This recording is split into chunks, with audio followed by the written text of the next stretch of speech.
We are live on YouTube, Raquel. Okay, thank you, Daniel. Good morning, everyone. Let's start our session this morning for the BSB 2020 online. For this session, we are going to have 4 full papers and 1 short paper. And so let's begin with the presentation of Fernanda Demarqui. She's going to present the paper entitled Polysome-seq as a measure of translational profile from Deoxyhypusine synthase mutant in Saccharomyces cerevisiae. So, Fernanda, you can share your screen, please. You're going to have 20 minutes for your presentation. Okay. Raquel, is it full screen already? Yeah, it's okay. Okay. So good morning, everyone. As Raquel said, I'm presenting this paper, and we'll start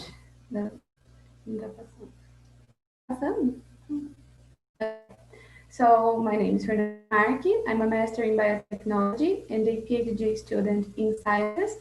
And if you want to talk to me about my paper or if you have any questions, you can email me at this address here. To start my presentation, I'd like to give you a background about translation.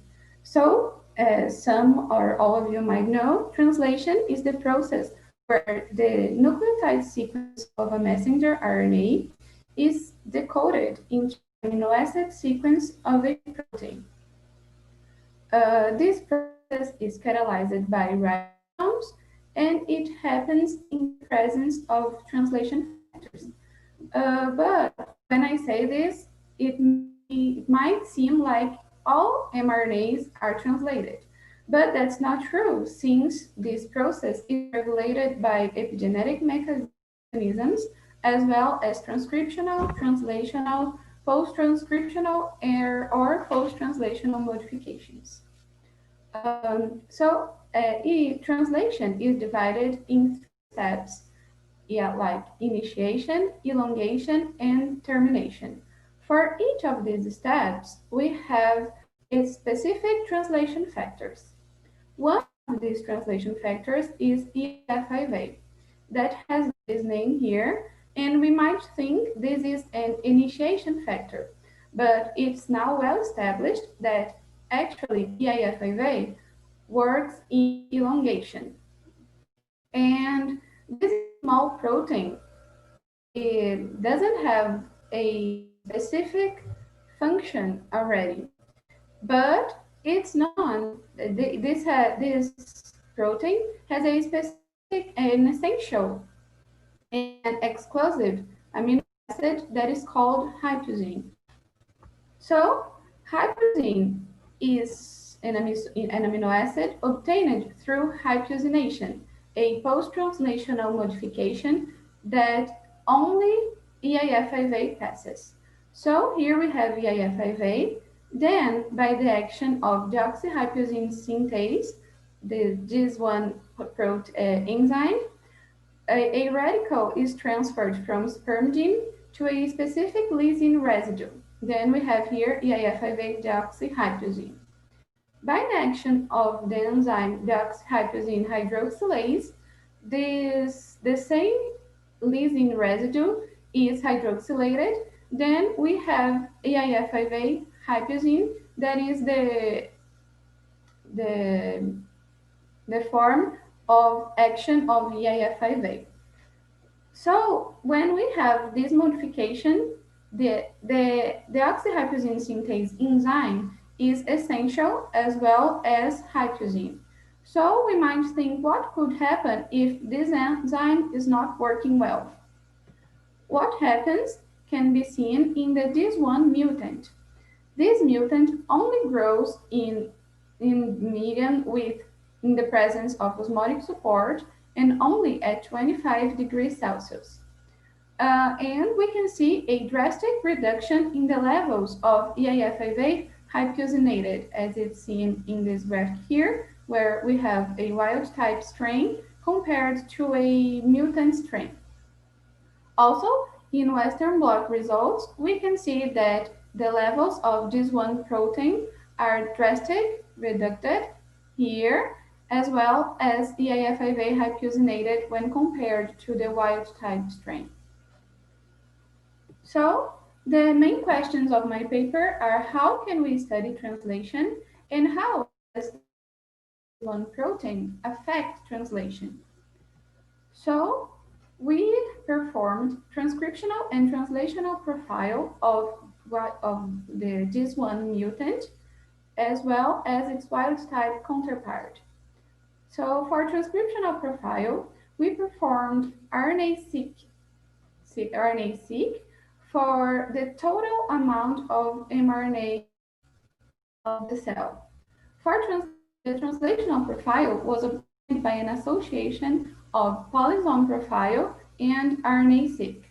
The polysome profile is obtained by a sucrose gradient where we can separate the fractions as free mRNA, 40S, 30S, then the ribosomes subunities, and then the polysome, that is the mRNAs associated with ribosomes. Then by sequencing only the polysome fraction, we can study the mRNAs that are recruited for translation. And we can study a regulation of post-transcriptional gene expression and obtain a reliable measure for translational profiling study. So in my work here, all of the profiles were obtained with triplicates for each strain. So for the workflow for RNA-seq data analysis was performed in Galaxy platform. Then first, the FastQ files had their quality checked in FastQC. Then Tringalore was used to trim out adapter sequences as well as reads with Phred score under 25.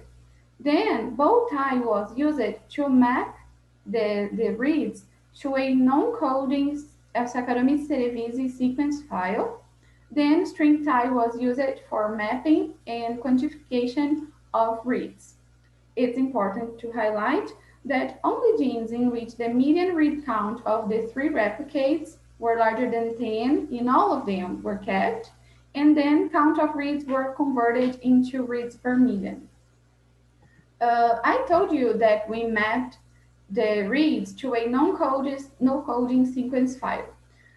We did this filtering because of a possible technique bias, since as we can see here, we have the charts for transcriptional profile and then the charts for translational profile. Since this data from translational profile was obtained by polysome sequencing, here we had lots of ribosomic RNA. Then we did this mapping to get rid of this ribosomic RNA. And then here we have only the reads that are corresponding to messenger RNAs.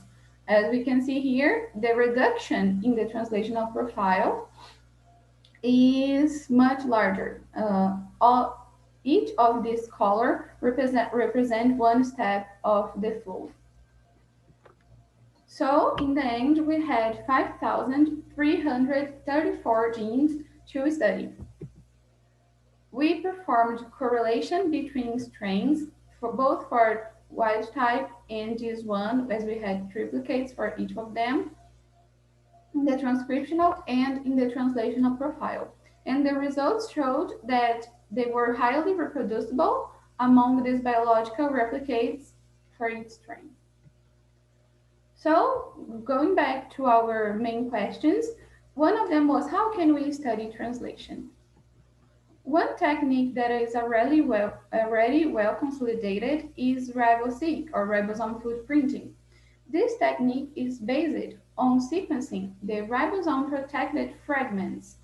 So here we have the polysomes, and then they pass through a nuclease digestion, and then here we can sequence only the fraction of the mRNA that is in active translation. This technique was developed by Ngolia in 2009, and it is really well used and consolidated, as I said. So to attest our technique, to prove our technique, we correlated our wild type data to wild type data available in the literature of coming from riboseq data to riboseq data, and we obtained a high correlation of it for both of them. Also, we wanted to see if our profiles could explain the amount of protein in a cell. So for this, we correlated our data from translational and transcriptional profile with protein data abundance available in the literature. And we can see that our translational profile is a good predictor of protein abundance. The translational profile predicts better than the transcriptional profile, like it was expected. And now we are going to see how does the mutation in this one protein affect translation. So to check the differential expression, we plotted in the volcano plots the differential expression, the differentially expressed genes in the transcriptional and in the translational profile. And something called our attention that the amount of genes in both profiles are similar, and we are working with a translation factor. So we plotted the fold change, the distribution of gene expression fold change for both profiles, and we can see that for Polysome-seq, the variance is higher than for RNA-seq, which is compatible with a translation mutant. And for continuing our differential expression analysis, we used a Nota2seq package from Bioconductor to identify the differentially expressed genes separately in the RNA-seq experiment and Polysome profile. And this package allows us to... Is my internet okay? Because I got here a message. Is okay? Okay, thank you. For identification of gene expression modes from both profiles. Then we used Eastmine for enrichment of gene ontology and PScan enrichment analysis of transcription factors. So, as I said, Nota2seq allows us to analyze regulatory modes of translation. And I'm gonna explain you now each of them. So the first is transcriptome only. So it's when we have only changes, only differential expressing genes in the transcriptome profile. So the gene is only differentially expressed here. The next is polysome only. So we have only differentially expressed genes in the translational profile. The homodirectional mode is when we have differentially expressed genes in the transcriptional profile that are also differentially expressed in the translational profile, and they go in the same direction. So if it's up in the transcriptional profile, it's also up in the translational profile. Then the last mode is antidirectional. That is when it's differentially expressed in the transcriptional profile, and it's also differentially expressed in the translational profile, but they go in different directions. So if it's upregulated in the transcriptional, it's downregulated in the translational, and vice versa. And by plotting these results, we can see that the homodirectional gene regulatory mode stands out here with the larger amount of genes. So this leads to a conclusion that maybe the transcription is regulating what's happening in the translation. And then we performed gene ontology analysis for this group, and we got results. As you can see, we in all almost all of the terms of gene ontology, we have RNA involved, right? Like here, in RNA methylation, RNA processing, RNA modification, and then it goes on.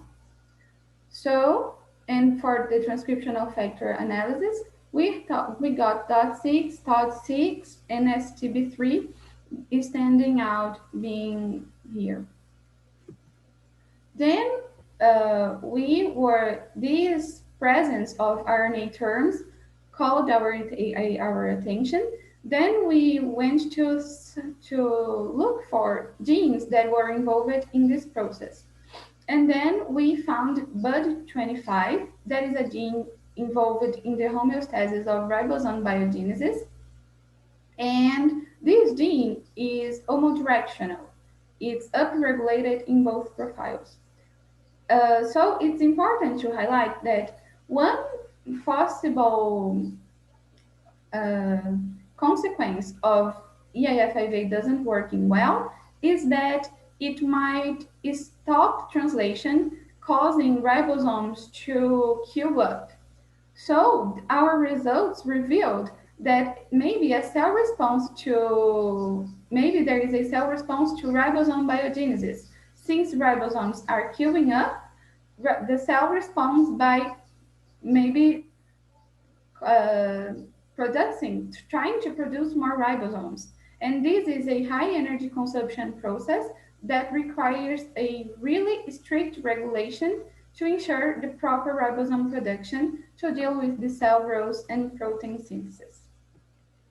So to conclude, we identified for this one mutant a transcriptional dependent pattern of gene expression control, in that maybe the ribosome biogenesis is the main response to this translation impairment caused in the deoxyhypusine synthase mutation.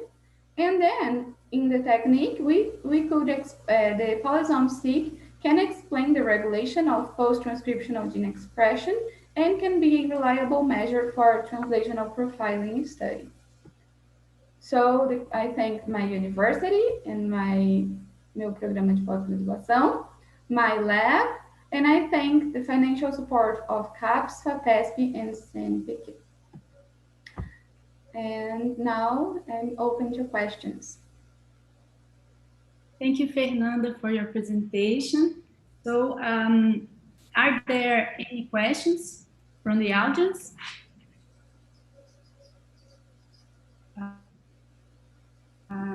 Let's see. Congratulations for your presentation. Amazing work. So I have a question for you.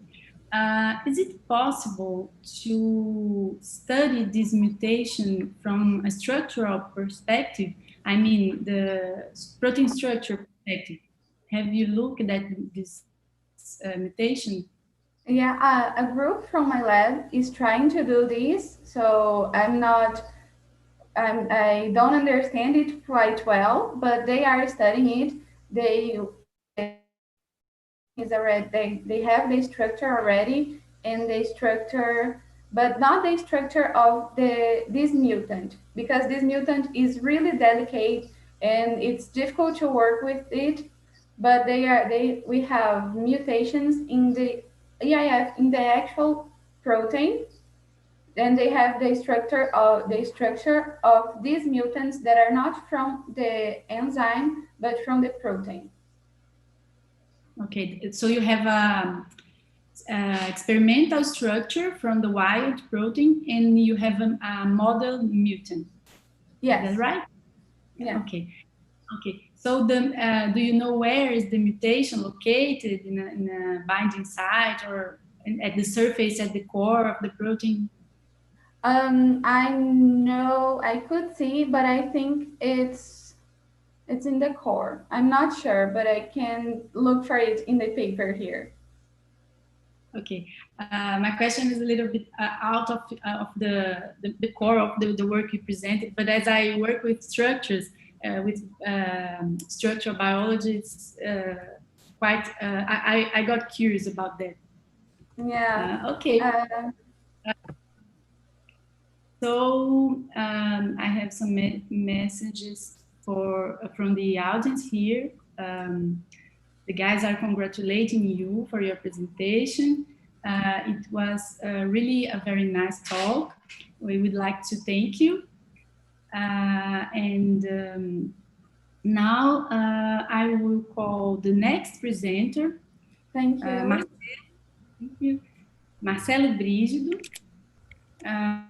He's going to present his paper entitled Anti-CD3 Stimulated T-cell Transcriptome Reviews Novel Non-Coding RNAs and Correlating with the Suppressive Profile.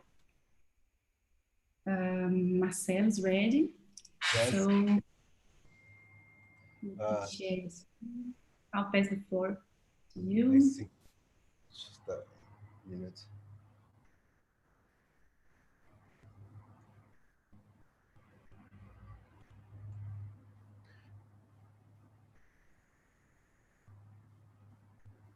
I try to find my here.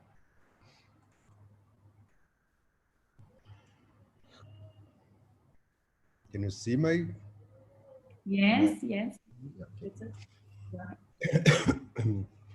Good morning. We are going to talk today about our papers, anti-CD3 stimulated T-cell transcriptome, reviews novel and no-coding RNAs, and correlates with a suppressive profile. In this work, we address the anti-CD3 therapy. Anti-CD3 is an antibody. It's a therapeutic antibody that's now approved for diabetes, for treatment of diabetes. Its mechanism of action is still unknown, but regulatory or exhausted phenotype may underlie the mechanism. So the antibody may promote the phenotype, regulatory phenotype, or exhausted. And non-coded transcriptomes may shed light on the mechanism of the action. We know something about this antibody. We are studying these antibodies for a while, and we know that they indeed induce regulatory markers and exhausted markers on T cells. CD3 is an antigen of T cells, and when it's stimulated, it's promoted cell. Here. It promotes cells proliferation and further differentiated.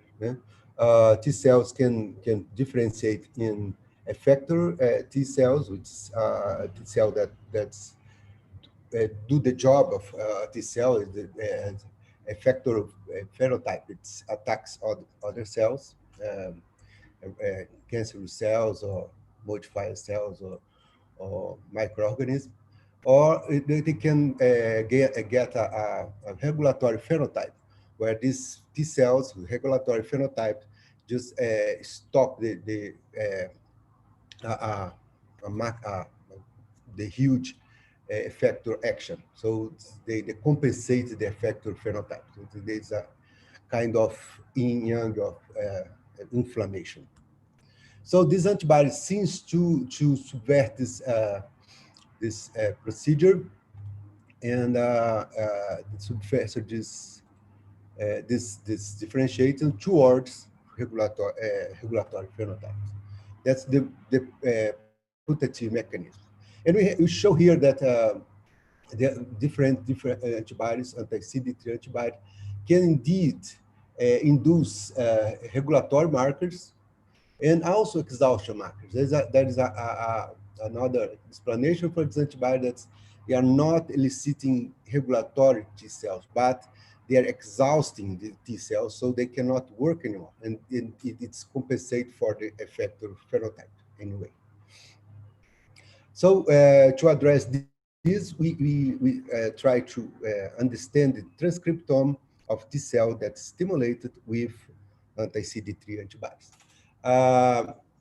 We have so we have a pipeline for analysis of transcriptomic analysis.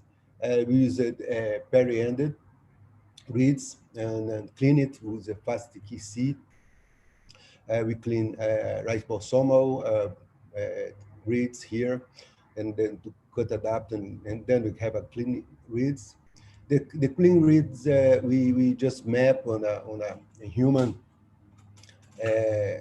GRCH37 assembly using HiSat2, and then we use this Ryuto. It's a transcript edition software. So you have a set of predicted transcripts, yeah? And then you use Salmon, which quantitates the reads over the assembled transcript, and then use Dissect2 to verify differential expressed genes. Okay, these predict transcripts also annotated using TACO. When we stimulate, so you get T cells, or we pick up T cells from human samples and stimulate with anti-CD3, and then we did the sequencing and compare the stimulated set and the unstimulated set. The sequencing by itself, the universe of transcripts that it's isolated from cells could be identified. More than 1/3 of them is protein coding transcript, and larger fractions are non-protein coding transcript, and like 1/3 of the total it's unannotated transcripts. We are concerned about no-coding RNAs, and this you can see this no-coding RNAs. They can be differentially expressed, and the different antibody we tested, we have different set of no-coding RNA that's induced. There's a small number that's induced by 3 antibodies, but each antibody has a special different set of no-coding antibodies that's no-coding RNAs that they are induced. Okay? Actually, this no-coding protein set can be classified in different types of no-coding RNAs. You can see here that most of the no-coding RNAs are intro-retained or on other processed transcripts. Processed transcripts are transcripts that's not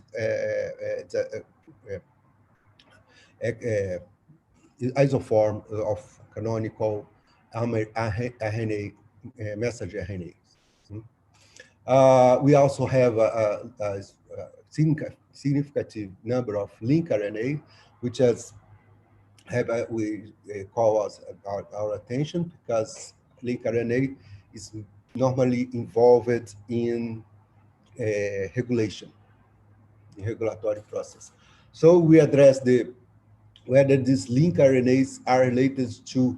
Well, it's difficult to the no-coding RNA functions is not well understood.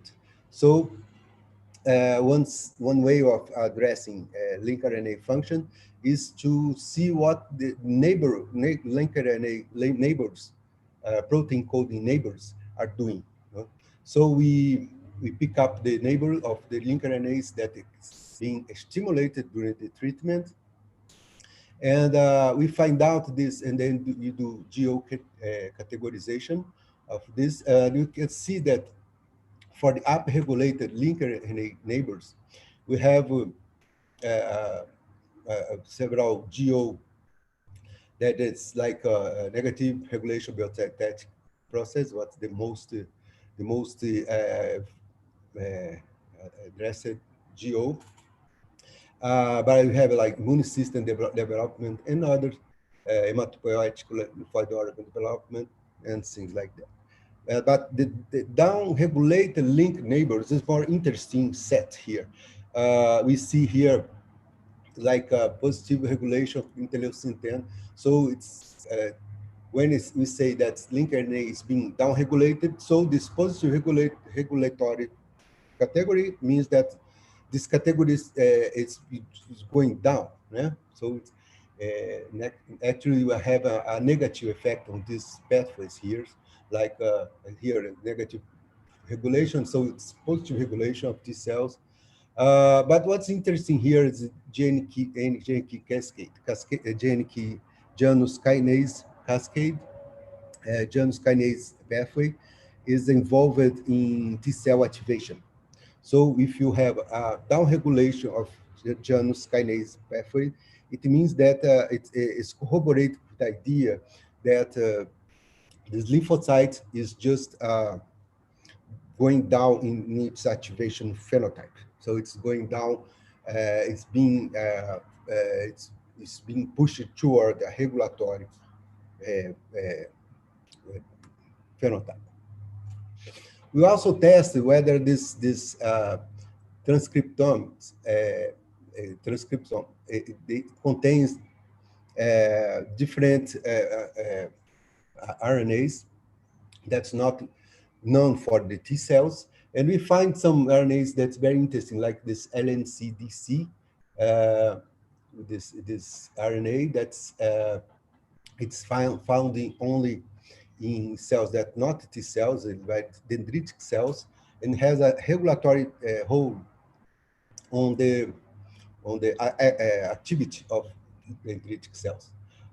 We found out many non-coding RNAs that related this LNCDC, but they are not the same. They have different junctions, exon junctions, intron-exon junction, and also we test them for different samples. We use RT-PCR to probe for exons. So it's A1, A2, A3. These three exons, the expression of these three exons. So we can see here that the antibody is down-regulating this one, mainly this one antibody, down-regulating these transcripts.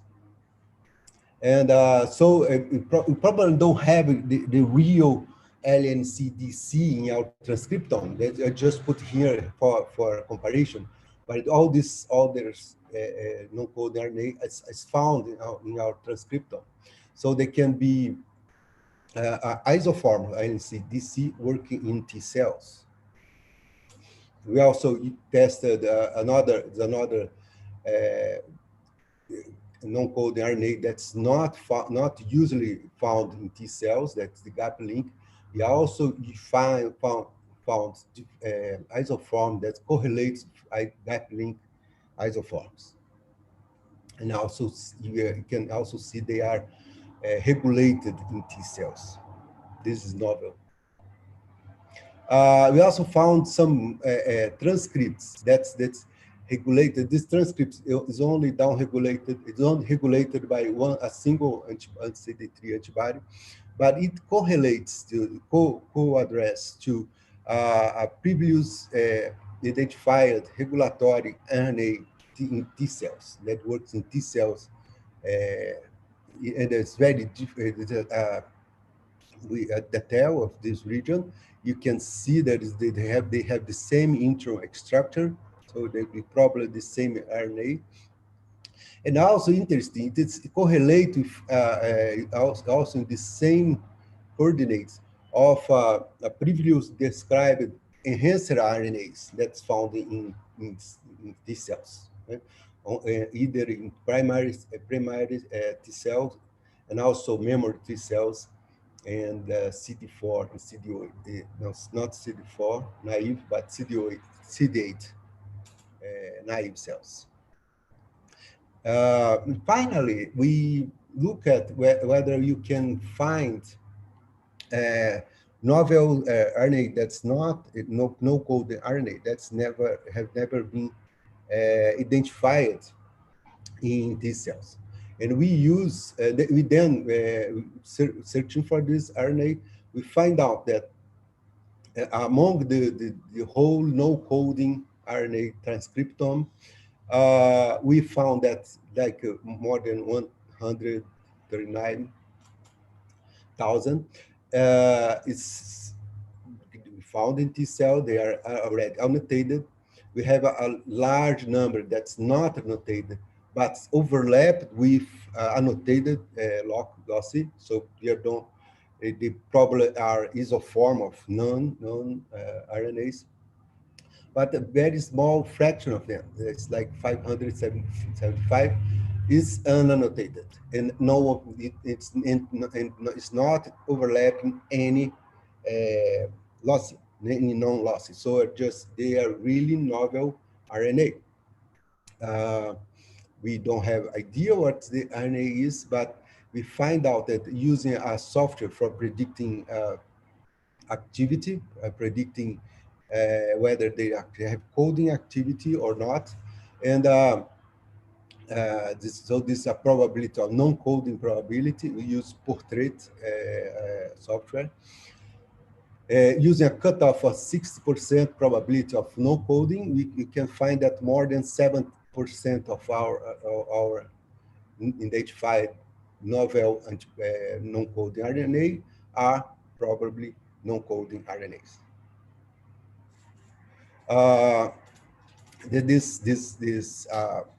This set of RNAs, they can be only noise of the system, like contamination of the sample preparation, but and so we address whether they really have intron-exon structure. So they have intron-exon structure. It suggests they are really RNAs. No? They are really physiological RNAs. And you can see that most novel no-code RNA possess 2 or more exons. As you can see in this graph here, the mode is in the 2 exon transcript. So most of transcripts has intron-exon structure, suggesting they are real transcripts, not only noise, experimental noise. And finally, we look for whether this no-coding RNA, these novel no-coding RNAs, if they are regulated by the antibodies, by the treatment. And you find out that almost around 10% of these novel no-coding RNAs, they are indeed regulated by the antibody treatment. Yeah? You can see here this antibody that's the most active one. We knew that from other, but also we have a small number that's regulated by all 3 antibodies. Yeah?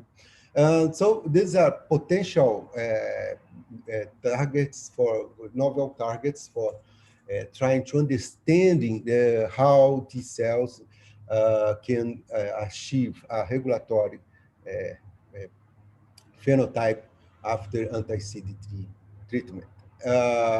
It's important because if you can manipulate this, you can target some of these key regulatory RNAs, you can make the anti-CD3 treatment much more effective. So maybe you can use transcriptomics to improve antibody therapy in this case. Then that's what we found. And we're still dealing with this data, trying to get some more, investigate more deeply this non-coding set. Thank you for the audience, and I'd just like to say that most of the work was done in the west of Brasilia, but also part is made in the west of Leipzig, and also in Vienna and Leibniz Institute of Aging. Our collaborators also include the financial support from CAPES, FAPDF, and CNPq. Thank you. Thank you, Marcelo. Does anyone have a question?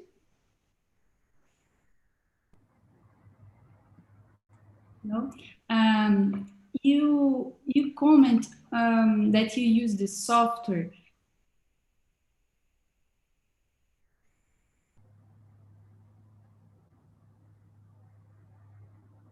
to predict the non-coding RNAs.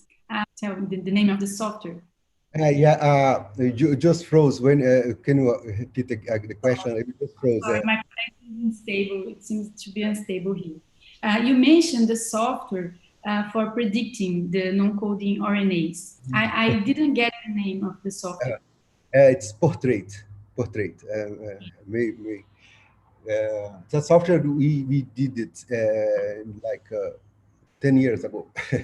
it's they just take the transcript and use machine learning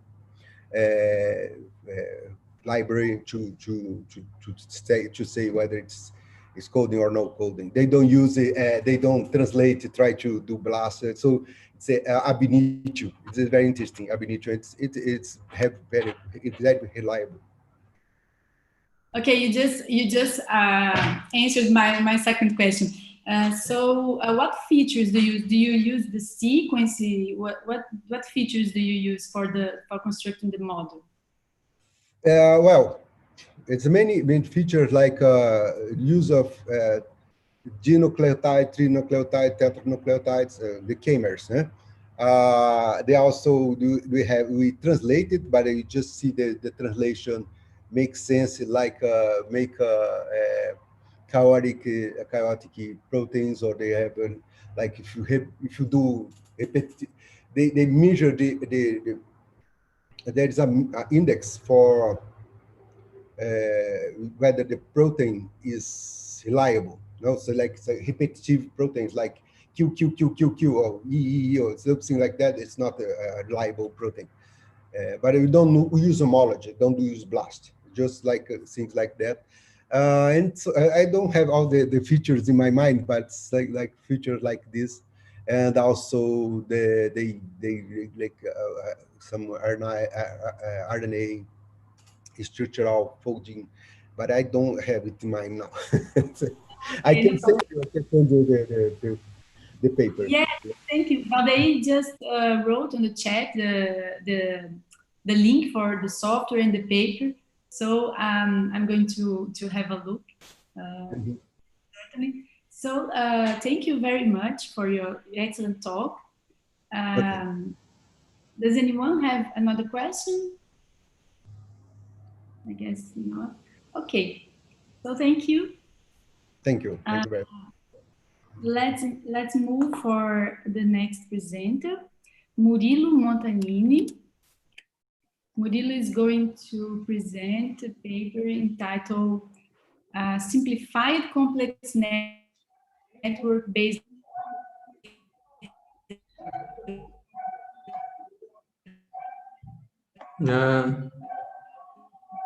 approach to... Okay, hi Murilo. You can share your... Hi. Frozen, bro. Yeah, I think my connection is... I'm going to interrupt my video, and I think that it's okay. Okay. Okay. Can you see the presentation? Yeah, let's see. Can I start? Yes, go ahead. Okay, thank you. So, hi everyone. Good morning. My name is Murilo Montanini Brevi. Sorry.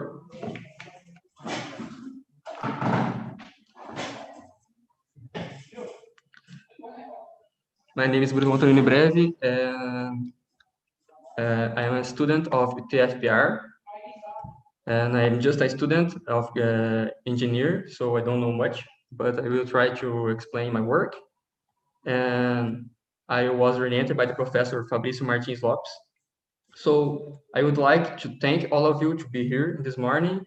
And I would also like to thank my professor Fabrício for his contribution and for his help in my work. My work is called a simplified complex network-based approach to mRNA and ncRNA transcript classification. And we both are of UTFPR, from UTFPR. So let's begin. I will first talk about the introduction, and after that, about the materials that we use in our work and the methods. Of course, the results and the discussion, and finally the conclusion. So let's start by the introduction, of course. So after more than 105 years of the discovery of nucleic acids that are DNA and RNA, the interest of the study of this molecule has been growing over the years. So, and since the sequence of the Bertophage X174 in 1977, a high amount of organism has been sequenced and stored in database. And we also have nowadays the RNA-seq that allows the generation of a huge volume of biological data. So the motivation of our work is the reason why it's the advance in development of sequence technology lead to a generation of a huge volume of biological data, which became necessary to develop computational tools to analyze this data. And here I will talk about the importance of RNA. And that is the most important molecule of our work because it's on our material. So RNA can participate of many biological processes, and of course in complex disease like cancer. So it's very important to us to understand this molecule. So here in this slide, we'll talk about the central dogma of biology. Like I said, I'm not science. I'm not a biologist, so I don't know much, but I will try to explain what I know and what I search. So the DNA can produce RNA in a process called transcription, and the RNA is divided in two groups. The first one, the mRNA, that can't encode protein in a process called translation. The another one is the ncRNA that can't encode protein because it's a no coding. And the ncRNA is divided in two groups, the LNC RNA, that is the long one, and we have also the snCRNA, that is a small one. We group both to this work into the ncRNA. The ncRNA is the important one because we don't understand it totally, so it became necessary to develop tools and methods to analyze this molecule. So that's why the objective of our work is to propose a method for the classification of no-coding mRNA and no-coding ncRNA sequence. And it's based on the BaseNet method that we'll talk about later. And to comparison, it was evaluated and compared with methodologies like CPC, CPC2, and PLAC, considering CPC2 database. So we used the CPC2 database. So let's continue.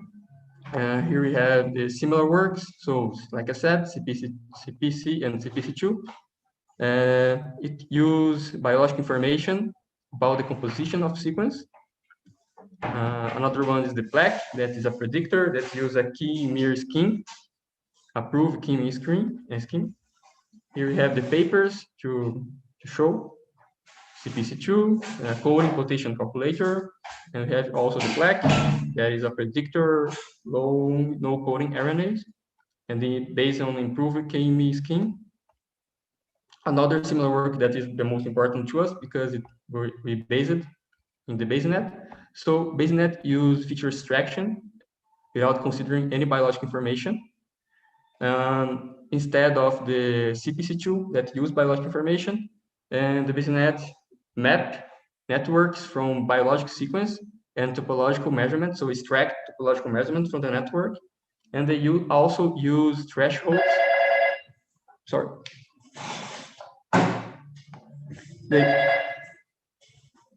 They also use thresholds to help their feature extraction, to make the results more consistent.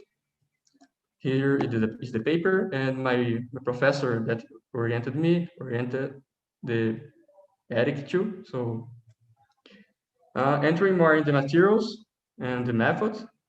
Here we have a table with the materials that we used from CPC2 paper. We have 6 different species: Arabidopsis, human, zebrafish, fruit fly, mouse, and worm. And every species is already labeled as either mRNA or ncRNA. And the number of sequences vary between 1,000 and 16,000. So here in this slide, we'll talk about what is a RNA sequence and how we converted the RNA sequence into networks. So let's begin. RNA sequence, it's a group of letters that is an original base. So every letter is an original base. So it's very simple. We also have the configuration that we use in the work is word is equal 3 and step is equal 1. What is word is equal to? It's how many letters are in this square. So we have 3 letters in the square, ATC. And the step, how many letters to the right the next square is going to be. So in this case, it's 1. So TCA. So let's continue. So to make the network, we first made the edges. So here we have ATC and TCA, and it will be an edge between them. And if we continue doing this for the next square, we're going to achieve an edge, something like that, TCA and CAT. And if we continue doing this for the entire sequence, we can obtain a network such as this network. So it's very simple. Here in the slide, we're going to show the difference between our work and the base network, that is the filter. They used thresholds, like I said. We used filter. So first, we take the sequence of mRNA and ncRNA like this, and we convert it to networks like we have done in this slide. And after that, we count the edges and put into a adjacency matrix of frequency. And after that, we select into a binary adjacency matrix for both classes, and we subtract the binary adjacency matrix and make a filter. So it's very simple, and that's why our work is called Simplify, because it's very simple.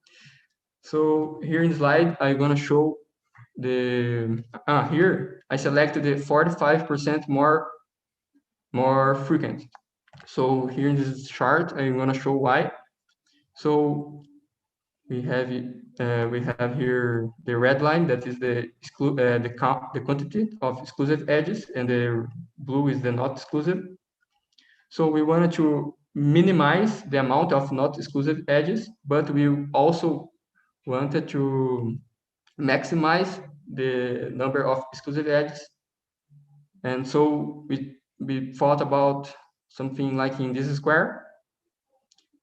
But as you can see, after 40%, the curve doesn't go much higher. So that's why we took something like 45%.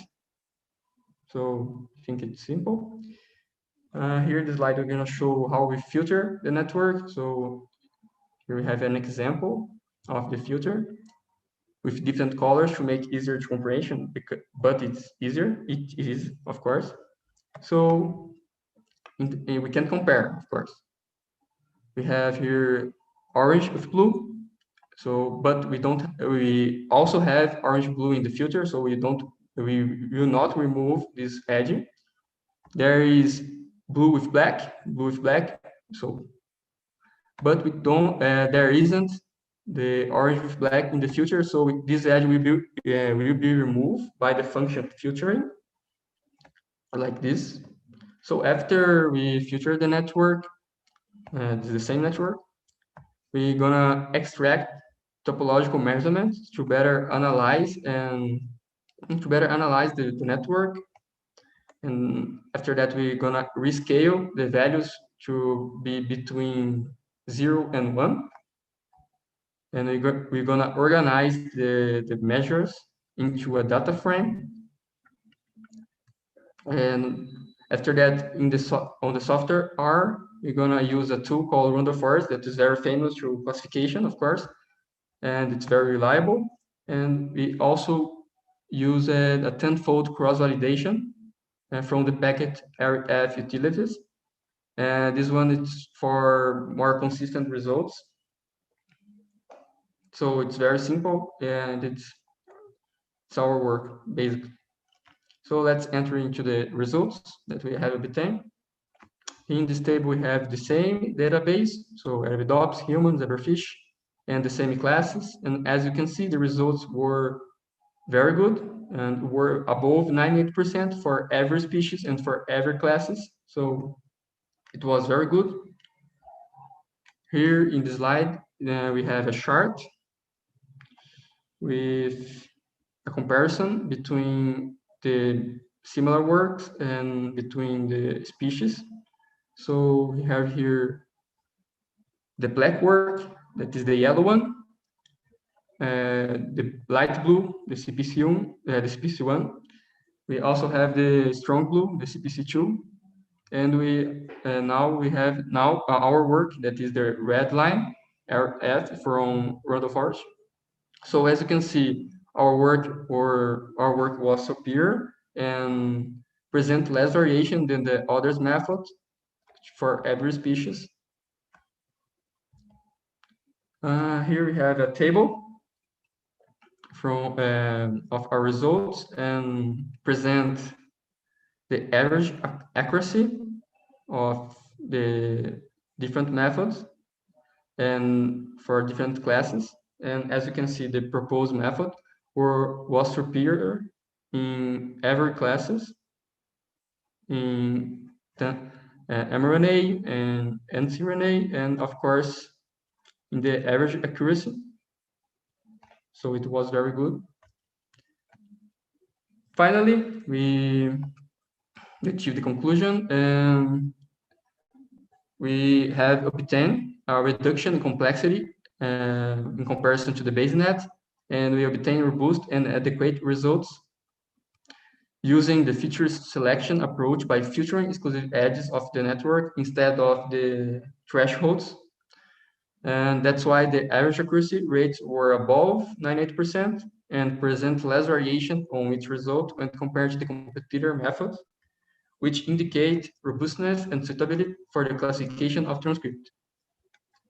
And finally, the proposed approach can lead to a better understanding of the structure of no-coding RNA, that is the important one.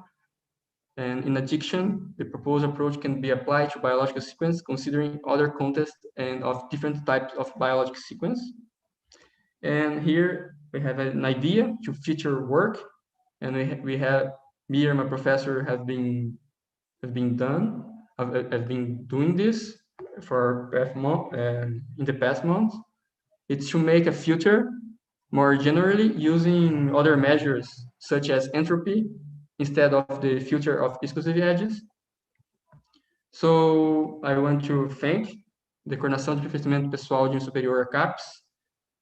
I would also thank the CNPq and the Fundação Araucária do Governo do Estado do Paraná. I would also like to thank the BSB to make it possible, and of course my university, TFPR. So thank you all of you to be here this morning, and I think that's all. Thank you, Murilo. I'm sorry, I can't see the chat here because I think my Zoom ended up in the middle of your presentation, so I lost all the messages here. So I ask the audience if anyone have any question, please tell me here.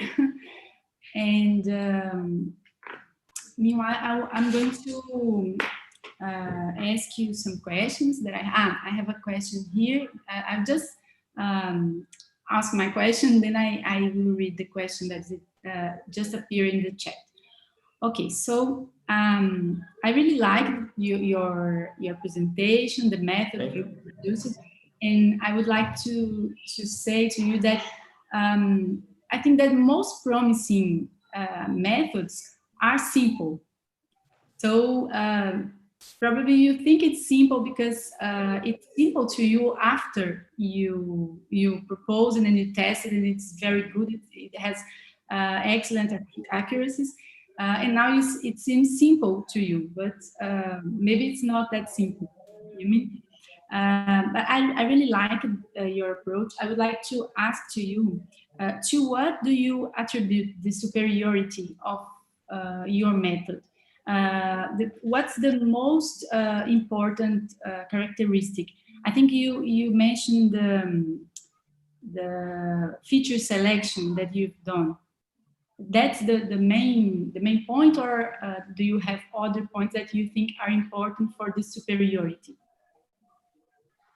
So I think the future is more to reduce the complexity, but I don't know if it helps the accuracy, because the BaseNet method was very good too. It had some similar results. So, but I don't know which really make the accuracy very good. So my professor probably know better, but I think I don't know, man. That's all. Okay, so Jorge has a question. He says, thank you for the presentation. And what topological measures have you extracted from the network? Could you talk about this? Have you performed a feature selection among the extracted topological measures? I'm gonna talk about the first measures, like average path length, measures from graphs for networks, very basic, MET4, MET3, and what is the last question? I didn't. Have you performed the feature selection among the extracted topological measures? No, I didn't. The BaseNet have done, but I didn't, because I used the feature to make a little bit feature extraction. I don't know much, but I think that is the idea. Okay. So the data set you use is well balanced. You use the same data set from the previous work that you showed? Yes, it's the same. Okay. Okay. Oh, very nice work. I really liked, and thank you for your presentation. Thank you, George, for the question. Any other question? No? Well, I was just curious about the proportion of the data, if he separated some data to training. I mean, not to training, but to test a different set to test. But you already asked it, and so I'm contemplating. Okay, thank you. Thank you. So I'm going to move to the next presenter. He's Shivananda Kandagalla.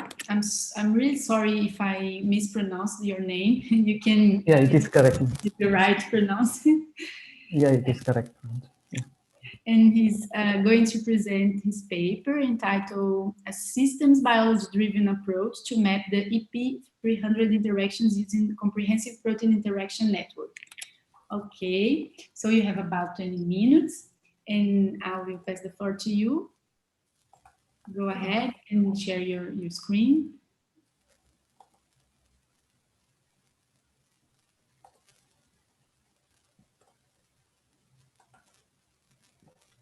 Sorry.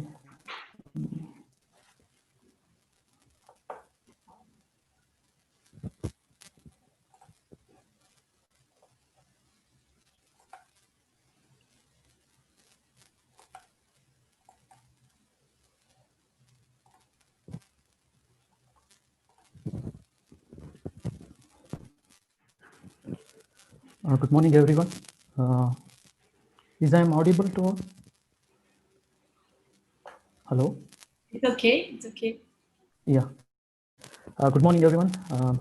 I'm Shivananda Kandagalla, currently working in computational Modeling of Drugs, South Ural State University, Russia. Today I'm presenting a paper entitled on a system biology-driven approach to map EP300 interactors using comprehensive protein interaction network. And before going to the topic, I would like to brief the content of the paper.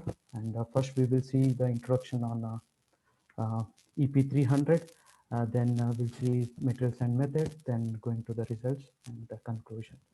So here EP300, it is a ubiquitously expressed transcriptional coactivator, and it is a member of EP300 CBP family of type 3 lysine acetyl transferases, and it is called P300 because of its molecular weight 300 kilodalton, hence it is known as P300.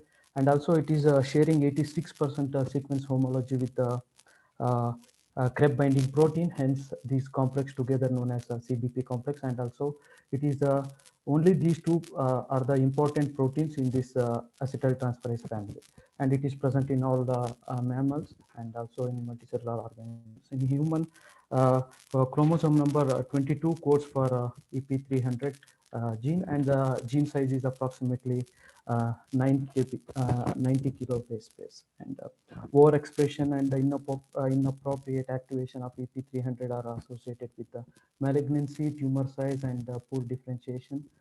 And recent reports highlighted EP300 as a central regulator of angiogenesis, hypoxia, and EMT pathways. In our work, actually, I am working on EMT pathways. So in EMT, in our gene expression studies, I found this protein overexpression in epithelial to mesenchymal transition. Especially, I'm working on TGF beta induced epithelial to mesenchymal transition, where I found this gene. So hence I wanted to study their interactors in particularly EMT pathway. So hence I took this protein for my analysis. Also cells which is depleted with the EP300 are showing increased expression of cancer stem cell marks. So EP300 mainly functions as a acetyltransferases by facilitating the transcription through acetylation of histones, transcription factors, sequence dependent, sequence specific DNA binding factors, and basal transcription machinery.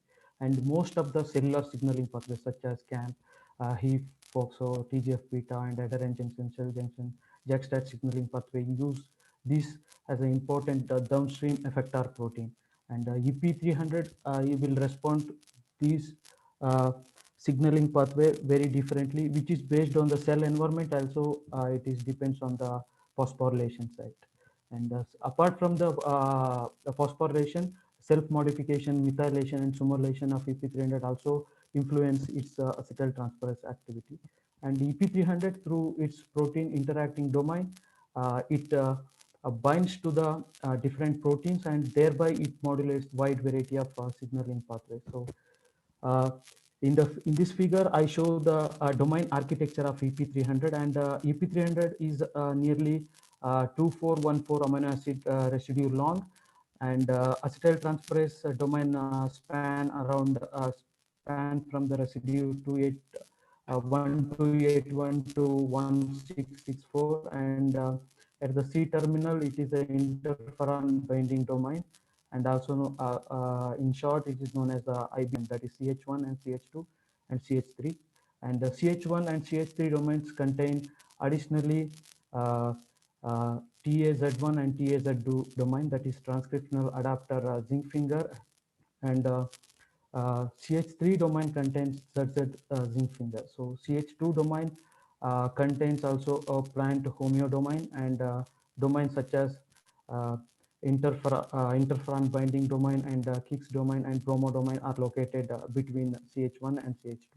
And recently, we purposed some of the drugs against this HAT domain. So our main objective of this work is to identify all the experimentally valid EP300 interactome from the primary protein-protein interaction databases, and followed by the tracing of their subcellular location, and then functionally annotating them, and finally construction of EP300 interactome and identification of first degree neighbors of EP300, which are located in different subcellular locations. So for collecting EP300 interactor, we use different primary databases such as INAC, BioGrid, Menta, PINA, Wikipedia, HitPredict, PID, and so much, and uh, uh, primary databases. And these databases, they also contain the interactions from the indirect clues such as computational prediction, data mining, Bayesian prediction, and structural informations. So it is very difficult to maintain the accuracy of the predicted results. And these interactors from the indirect clues are often more indicative of functional associative between two proteins than of direct physical interactions. Hence, we only collected the experimental results from the both wet lab as well as in vivo studies, and commonly most assays like histlohybrid co-localization, pull down assays, and affinity chromatography assays, and also from co-immunoprecipitation, and complete details and complete data sets, collected data set, I deposit it in Santoni, and you can access through this link. And then I collected the subcellular location of those interactors from using UniProt databases, and then I identify their protein classes from Panther classification system. Uh, uh, then I functionally annotated using a Panther classification system, and pathway enrichment analysis was done in David analysis tool against two different databases, against KEGG as well as in Panther, and we consider the p-value annotation with the p-value less than 0.05 as a confident score for the analysis. And further, to understand better, we constructed the protein interaction network and of EP300 interactors. For that, initial interactors of EP300 were collected from string databases with the high confidence score of 0.9, and for very few proteins, we collected score below 0.7. And cytoscape was used for identifying the first degree nodes, and the interactome were developed in the cytoscape. So in the results, we initially identified around 854 predicted as well as experimentally valid EP300 interactors from the database. Among the experimentally valid databases, only 540 EP300 interacts have a valid results in vitro experimental results. Hence, we included in our study, and then using UniProt, and we identify their subcellular location, and based on their subcellular location, we classified them in three broad classes, like those interactors which are present in the cytoplasm, and which are present in the nucleus, and which are present both shuttling between those both in cytoplasm and nucleus. Around 72 interactors of EP300 were found in the cytosol, and around 263 interactors of EP300 were found in the nucleus, and around 202 interactors were found in both cytosol as well as nucleus. So of all these details, all these categories I submitted in the Zendo, so our data is available. Next, functional enrichment analysis of EP300, which are located in different subcellular locations, were done separately, and to understand in which functions these interactors are involved. First, we selected the interactors which are present in the cytoplasm. So in the Panther protein class, most of the proteins such as cytoskeleton, 12% cytoskeleton proteins were enriched, as well as chaperones and immune proteins were highly were enriched in the protein classes. And next, we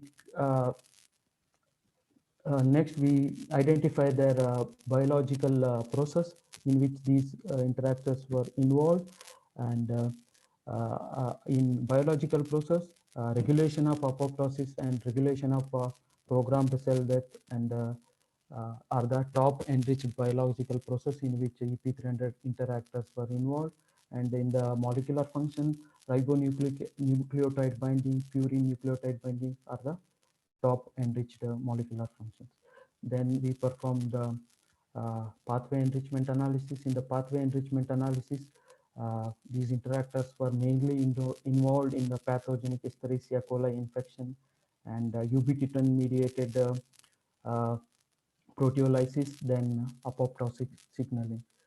So similarly, we perform the functional enrichment analysis of EP300, which are located in the nucleus in the EP300 the protein in the protein class, transcription factor and the nucleotide nucleic acid binding proteins and transferases are the top enriched protein classes, and regulation of transcription and regulation of DNA dependent transcription are the top enriched biological process. And in molecular function, DNA binding and transcription regulator activity are the top enriched activity. So when we compare the interactors of EP300 present in cytosol and the nucleus, we found a lot of different functions, mainly because in the nucleus, the interactors which are located in the nucleus were more involved in the transcription than in the cytoplasm. Cytoplasm are more related to the apoptotic signaling. So in the pathways, cell cycle pathways and pathways in cancer and other top enriched pathways. And similarly, we done functional enrichment analysis for interactors which are located both in cytoplasm and nucleus. So in the protein class, nucleic acid binding, transcription factors, and transferases are the top enriched panther protein classes, and regulation of transcription and the regulation of RNA metabolic process and regulation of transcription at the cell DNA dependent are the top enriched biological process. In the molecular function, DNA binding and the transcription regulator activities are the top enriched molecular function. In the pathway enrichment analysis, these interactors were highly enriched in pathways in cancer, also in chronic myeloid leukemia and prostate cancer, myeloid leukemia. And to understand better how the EP300 interact with these interactome of EP300 was developed, was constructed and identified the first degree neighbors. And first the network of EP300 interactors present in the nucleus was constructed, and the network consisting of 1665 nodes with 6046 edges, and a total of 135 nodes form the direct connections. These are first degree neighbors. We are only interested in the first degree neighbors because these neighbors are very important to for the activity of this EP300. Hence, we only collected the first degree neighbors in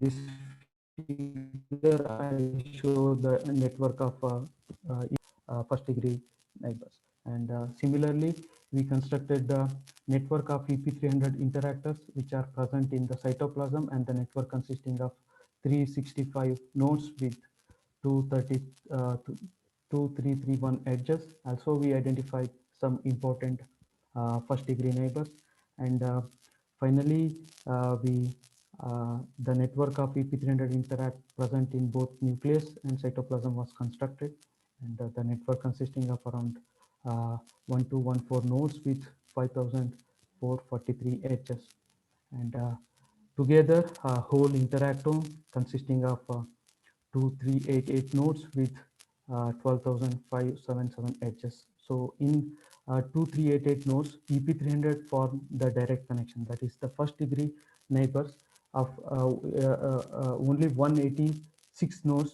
with which EP300 form the direct connection. So we analyze, we are in future, we are planning to analyze these proteins and validate it.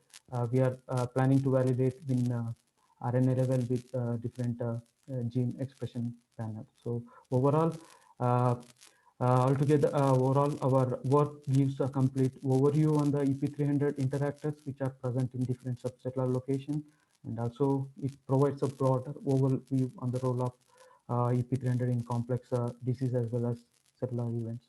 The functional enrichment analysis of EP300 clearly shows their involvement in several pathological as well as in different cancer signaling pathways.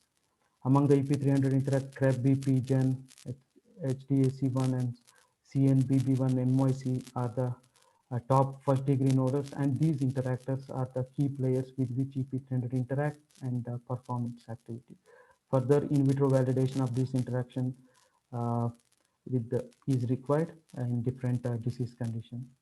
So I take this opportunity to thank all my colleagues who helped to conduct this work, and also to South Iral State University for the opportunity, and also extend my sincere thanks to the organizing committee of BS 2020, and also the reviewers who reviewed this work and give a valuable suggestion. Lastly, I would like to thank to the Russian government for their support for financing this work.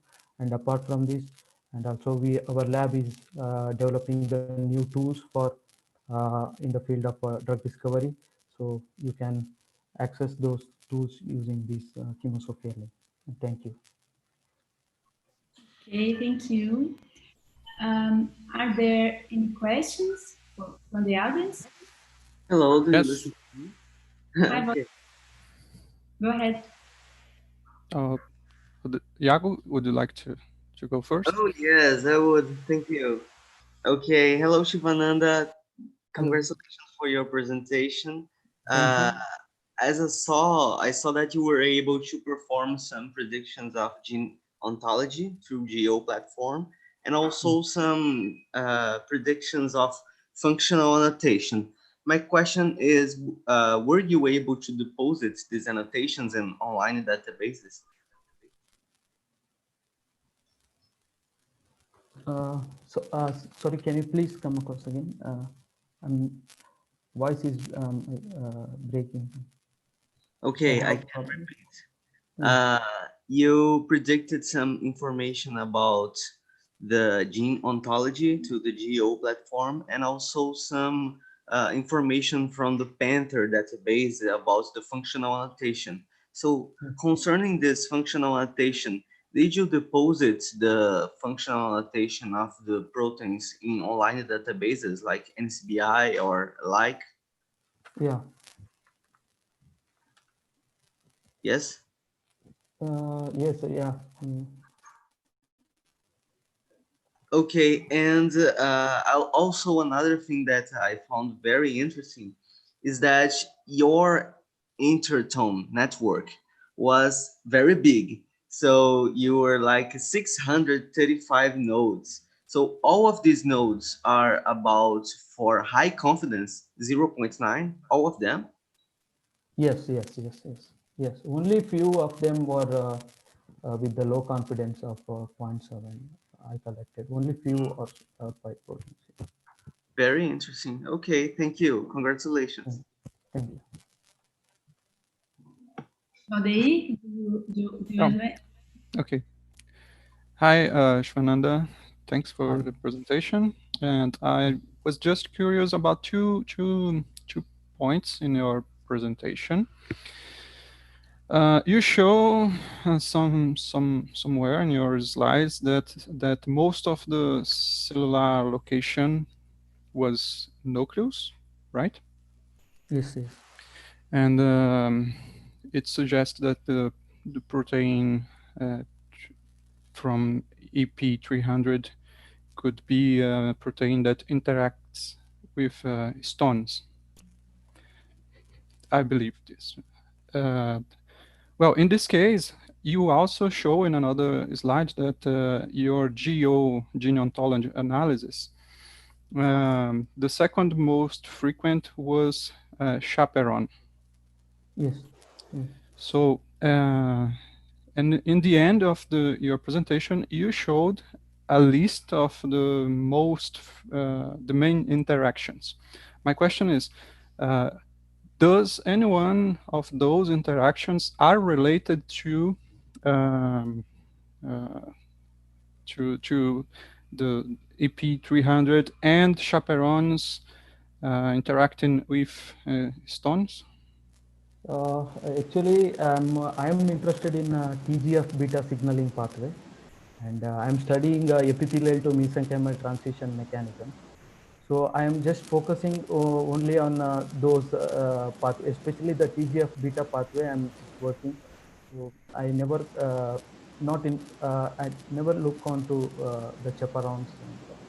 Yeah, I see. I just asking this because you listed the main interactions, but it's a lot of acronyms for genes, and I do not recognize all of them. I was just curious if some of them were related to this case because they were the more frequent in your previous slides, right? But you cannot answer this in your head right now, so it's no problem. It's confusing. There's a lot of acronyms for genes. It's impossible to know all of them. No problem. If you put them in your paper, I will be able to get them and look for myself. Thank you. Okay, thank you, Waldeyr. There is a question from George. It says, thank you for the presentation, nice work. Have you considered to enrich the EP300 PPI analysis with other sources of data? For example, using mutation data to understand which interactions could be more significant to a genetic disease. Would it be possible? For now, I didn't do anything with the validation. So I just identify that first degree neighbors. So I am in future, I'm planning to do this analysis. So for not, right now, I'm not, and we can do this one with RNA and all other RNA level. We can do it this one. Okay, nice. And do you have plans to extend this work to map the interactions of other genes? Which ones? Yes. I wanted to extend this work in the perspective of epithelial to mesenchymal plasticity. So where this role of this protein is very not understood very well, because in cancer metastasis, this protein is playing a key role, especially which causing drug resistance, and also it is main member of for metastasis. So I wanted to validate these first degree neighbors in nanostring gene expression pattern, as well as with the reference based RNA-seq pattern. And also we are planning to do the clinical level works in with our team members. We are planning to do these works further. Okay, thank you, Shivananda. George, thank you as well. Let's move on to the, I guess we are going to move to the last presenter this morning. Levi Alves going to the paper entitled Analyzing Switch Regions of Human Red 10 by Molecular Dynamic Simulations. Levi, are you ready? Okay. You can share your screen and turn on the video.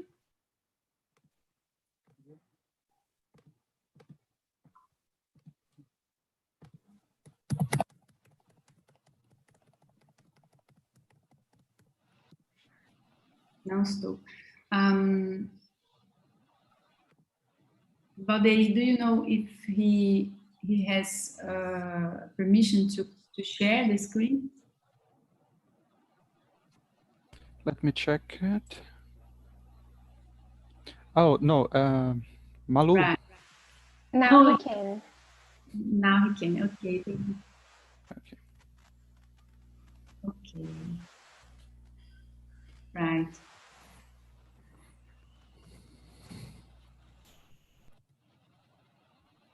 Okay, Leslie. You can begin. We have time. I think that we have time for you to present very slowly if you want. Okay, so go ahead. Good morning, everyone. I am Levi, and I'm a master's student at the University of São Paulo. Today, I will present a work with the collaboration of my advisor, Silvana Giuliatti, and my co-advisor, William Castilho. The work is entitled Analyzing Switch Regions of Human Web10 by Molecular Dynamic Simulations, and it was developed as a complementary activity to my master's project, which is to identify potential inhibitors of human Web10 for the treatment of Alzheimer's disease. Therefore, we need to study the mobility of Web10 switch regions to understand the active and inactive state of this enzyme.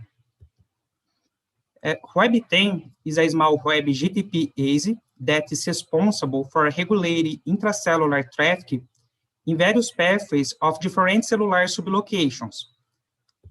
It acts in endoplasmic reticulum, transgold network, endosomes, lysosomes, and the primary cilia.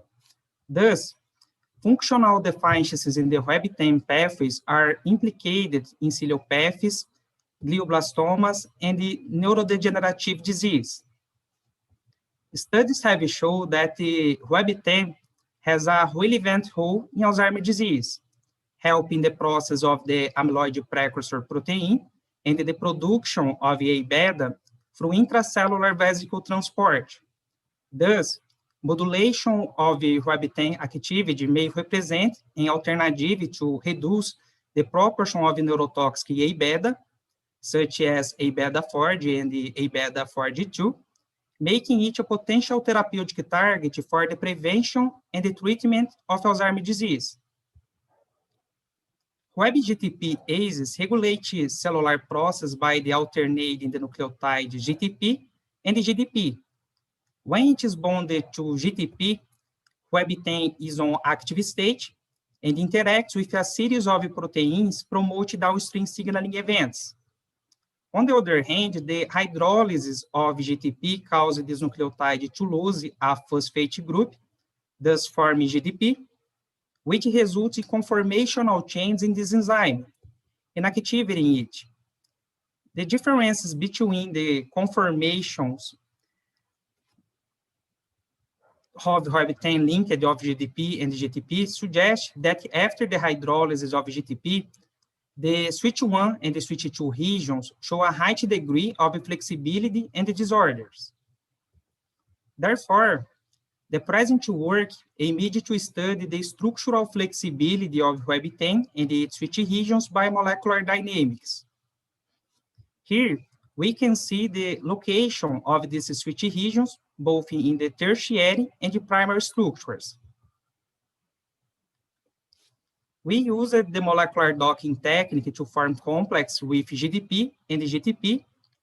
In the step, we generate a grid box at the active site of Web10 and anchor the GTP nucleotide, forming the complex that represents the active state. The same way, we docked the GTP nucleotide at the Web10 site to form complex which represents the inactive state of this enzyme.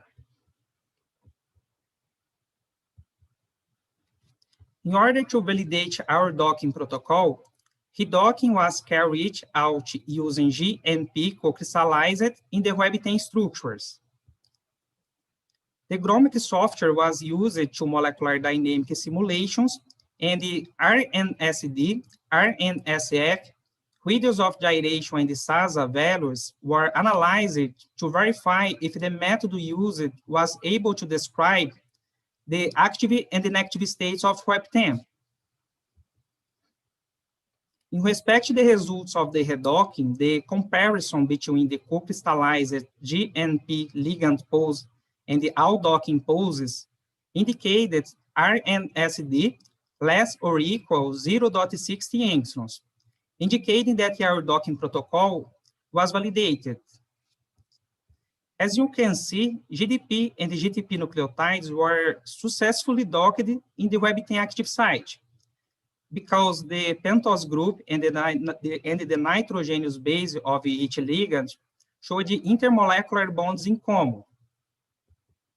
The RNSD analysis showed that the switch 1 region has significant difference in the active and inactive states.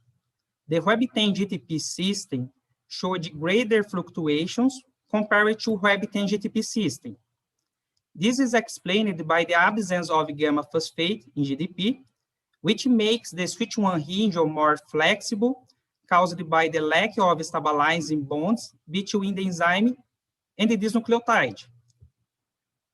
In contrast, the results found for the switch 2 did not reflect the disorder of the nature of Web10's structural flexibility. The RNSF analysis allows us to verify which amino acid residues contributed most to the fluctuations during the simulation. In this image, we can see the Web10 GDP system is represented by the red line, while the Web10 GTP system is represented by the blue line. The residues composed the switch 1 region showed greater fluctuations when Web10 was linked to GDP, and the lesser fluctuations when linked to GTP.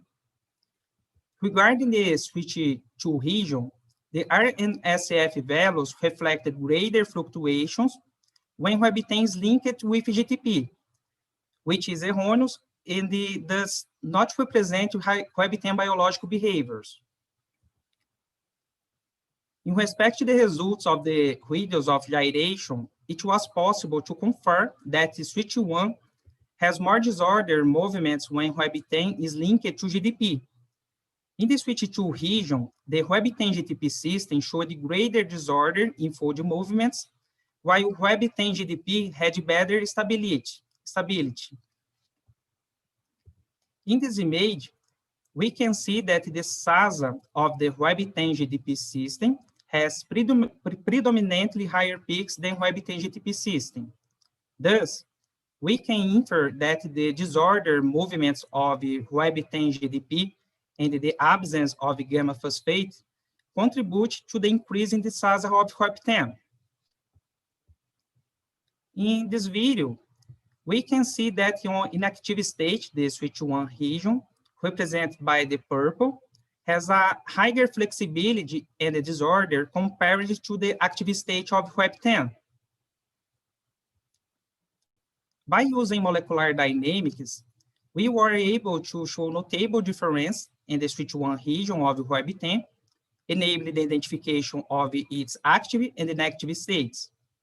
However, the method was unable to accurately predict the disordered movements of the switch 2 region. As hypothesis, we infer that the flexibility of the switch 1 region can be used as indicator of the silico studies that search potential competitive inhibitors based on nucleotides against Web10. I would like to thank everyone for the attention. I also to say thanks for CNPq and Paiva by the support, my advisor for all the encouragement, and the BSB organizing committee for the excellent event. Thank you, Levi. Are there questions from the audience? Yes, I'm gonna put my question in the chat to make it easier. Actually, are two questions. but I also will read it aloud. Levi, thank you for the presentation. The first question is, which software did you use it to perform the docking?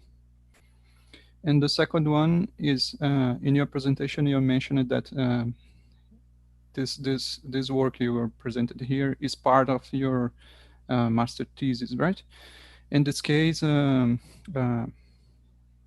did you pick Rapidae from a database like PDB, or it was isolated by you?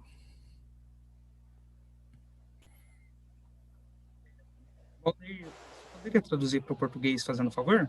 Posso. A primeira coisa que eu perguntei foi se você, qual software que você usou para fazer o docking. E a segunda é que, como isso é uma parte do seu trabalho, eu fiquei curioso para saber se você pegou essa molécula do Rapidae do PDB ou algum outro banco, ou ela foi isolada por vocês. Sobre o software de docking que a gente utilizou para esse estudo, né, foi o Autodoc Vina, porque ele é um software livre que é bem validado na literatura para uso e permite os bons resultados de docking, de ancoramento. E sobre a estrutura que eu utilizei no meu projeto de mestrado, da Rapidae, essa estrutura, atualmente, ela está co-cristalizada, então a gente tem o PDB, tem o cristal dela, então a gente baseou o nosso estudo tanto no docking quanto na dinâmica molecular, visando a estrutura obtida no PDB, determinada experimentalmente. Okay, so just for record, I will translate his answer. He says that he used the software Autodoc Vina, and he picked a structure which was crystallized by some other group and is available on PDB. Thank you. Thanks.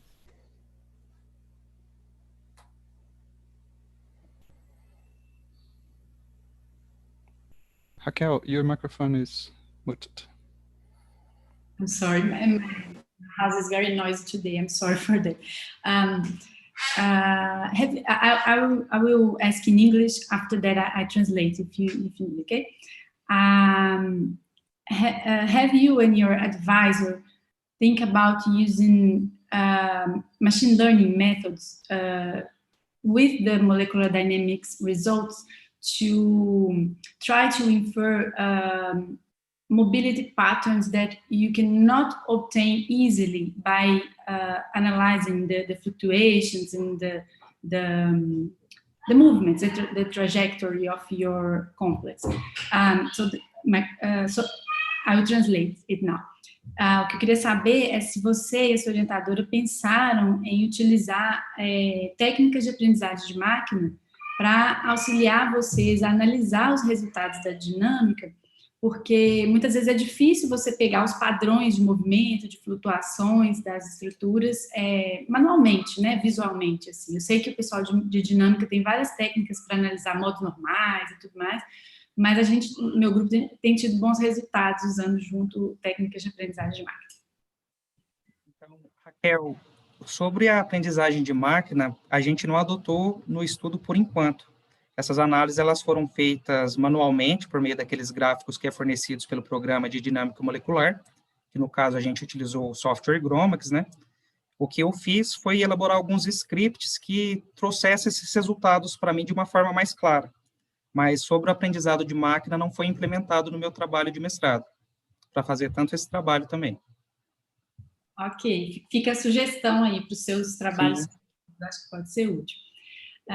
Obrigada. So, Levi answered that they have think about it, but they didn't use yet machine learning methods. He wrote some scripts. He programmed some scripts to make easy the analysis. Okay. Let's see if are there other questions. I think we have not.